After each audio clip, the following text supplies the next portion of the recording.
Hello, this is Dread, and in today's video topic, this is going to be another episode of the Hall of Fame. This is where I take a community member's build where they are usually updating an old version of a build that I played back in the day, and they're updating it to new standards. This time around, it's actually going to be the Ignite Pop Infernal Shade build that I played a few weeks ago on Lich.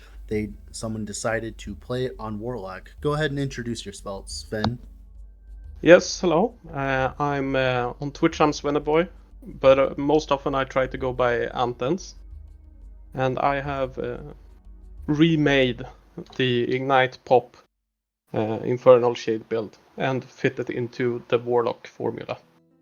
So, what are the biggest differences between the Warlock version and the Lich version? The main difference is that Cthonic Fissure has a node that makes the Spirit Pop Infernal Shade. And so that's the same, like the zombie die it pops, the spirit procs it pops. The difference is when a spirit pops the Infernal Shade, it deals all its remaining damage instantly. So all the L dot you're scaling, all the damage over time, all the fire damage, it does its damage immediately. So you said that this build was a little bit more of a hybrid setup. You want to explain that a little bit? So it's a hybrid setup because we are scaling a bit of spell power through the use of Immolator's Oblation, the belt, the fire belt.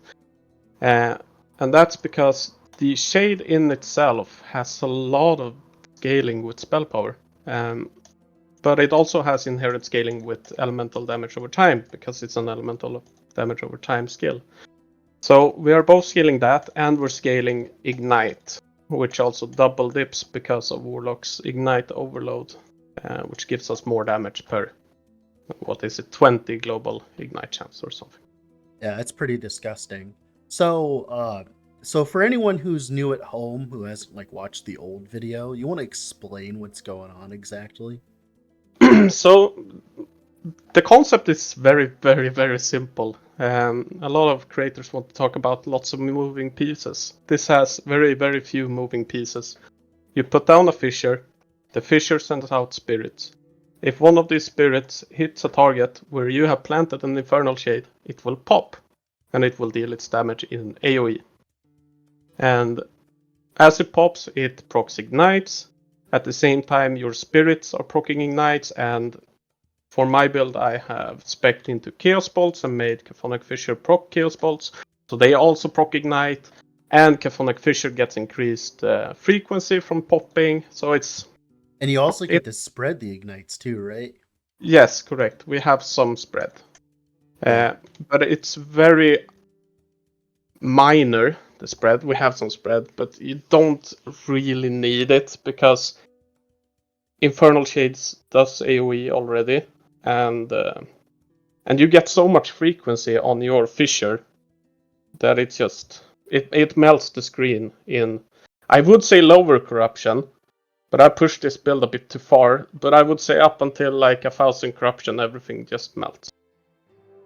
Yeah, it's really nice to see this build push so far, as Infernal Shade has definitely been the laughing stock of the community for such a very long time up until these last few patches. So it's nice to see it's finally, being its own build, which is great.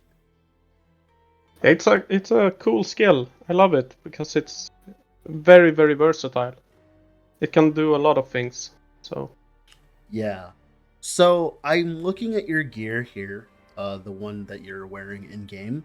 I see that you have a few decent pieces. How long did it take you to get this character set up and all ready to go? So I have had been having a lot of free time. I've been on a vacation, or what's it called? Like off work, you could say, and off studying. I'm a student. So I've had a lot of time, but I've played this character for about a week. And I would say that I got the main pieces within maybe 2 days.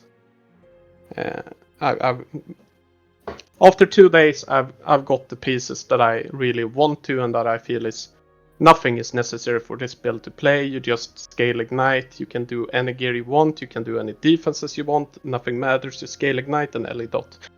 The things that I did have to farm a bit though was to get LP on my Ashes of Mortality, the ring that gives you ward, and the belt, Immolator's Oblation.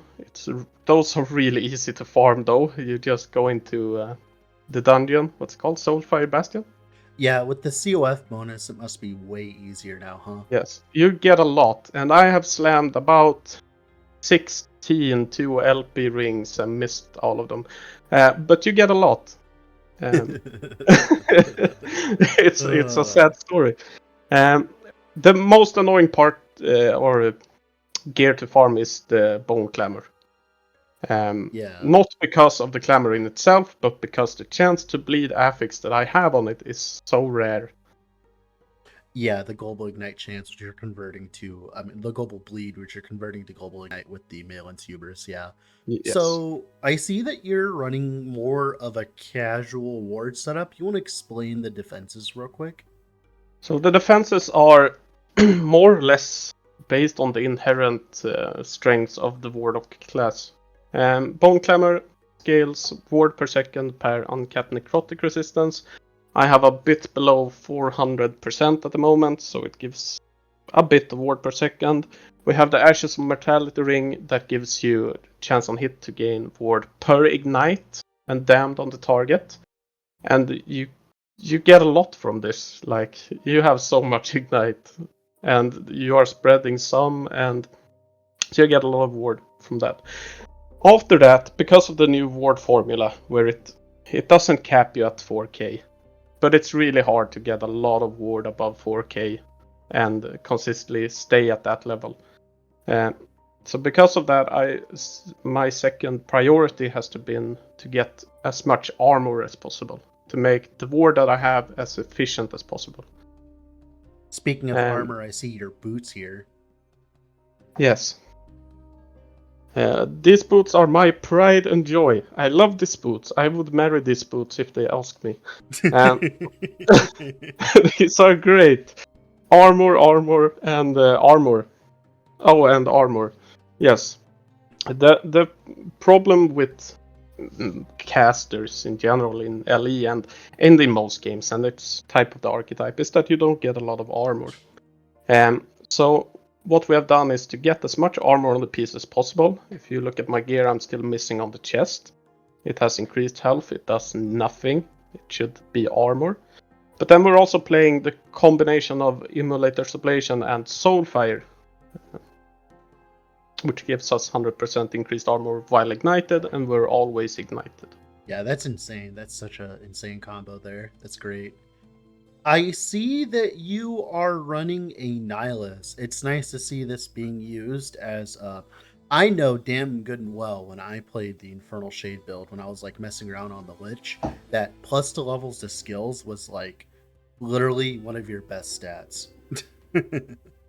Yeah, the plus 2 Infernal Shade, I somewhat started seeing a cap in where the value is drastically reduced. And that's about 26, 27. I would never go for more than that. But Yeah. up to 25 is insane. After that, 26 is also really, really good. But after that, it falls off a bit. And one of the reasons for that is they have a note called Wildfires. And it gives you more damage straight up. And it's quite a lot of more damage. But it also reduces the duration of the shade. Yeah. And the duration is part of the scaling for this build. Yeah, exactly. So you definitely want to be very careful when you put nodes into that. Yeah, for sure. So I see that you went for a catalyst instead of a stereotypical shield setup. Yeah, and sometimes I regret this. But most of the time, I love this because it's a red ring build, right? There's no secret. It's a red ring build. Every build is a red ring build nowadays. Well, in the end game, you definitely want to be pushing into red ring if you want to really squeeze out the best out of the best, right? Yeah, and then because of that, the opulent focus catalyst which can give you up to 16 intelligence, is just insane. Because every point of intelligence you have on your gear is a passive point that you don't need to spend on main attributes to activate the red ring. Yeah, especially especially this specific base just has disgusting ward retention, ward per second. It's just like, because the biggest problem with builds like this that require you to utilize like Ashes of Mortality, for instance, you end up in this very weird situation when you're not hitting things. You end up not getting that much ward. So just having any amount of ward per second to keep you alive before you start hitting things is like mandatory. And Opulent Focus plus the Bone Climber Barb Root setup you got going definitely fills that niche. Yes, and that's also why we have extra ward per second on the catalyst. Perfect. So it gives a lot, and it gives a good base to stand on, and it gives you the opportunity to weave in and out of combat, and you still have enough ward rig or regeneration to feel good about it. Perfect. Well, so if someone is starting the build, what would be the first thing that you're like beelining for in general in terms of gearing? So the first problem you will meet is mana, right? And I played this build from the start when I leveled. I played Infernal Shade as soon as I could.